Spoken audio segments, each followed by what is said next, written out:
একজন ছাত্রকে কোনো সংখ্যার 7/11 অংশ হিসেব করতে দিয়ে বলায় সেই সংখ্যাটিকে 7-এর 11 দিয়ে গুণ করার পরিবর্তে 11/7 দিয়ে গুণ করলো। এর ফলে সে সঠিক উত্তর থেকে 144 বেশি বলল। সংখ্যাটি কত ছিল সেটা জানতে হয়েছে। আমরা এখানে ধরি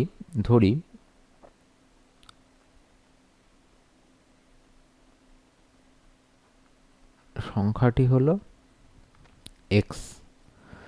তাহলে প্রথমে বলেছে কি 7-11 দিয়ে গুণ করতে বলেছিল, তাহলে 7-11 দিয়ে গুণ করলে কত হতো? 7x/11 হতো। কিন্তু করেছে কি 11x/7 করেছে, 11-7 দিয়ে গুণ করে দিয়েছে।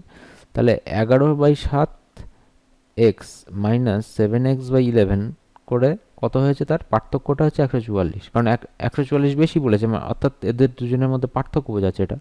তাহলে বিয়োগ করলে লসাগু হচ্ছে এখানে 77। তাহলে এখানে হবে 11 পাশে, তাহলে 121x মাইনাস এখানে হিসাব করলে হচ্ছে 27 49x ইকুয়াল টু 144, বা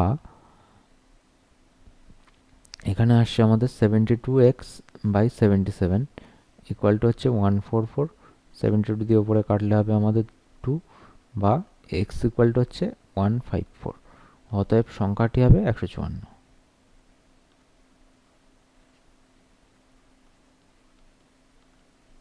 এটা হচ্ছে আমাদের অ্যান্সার।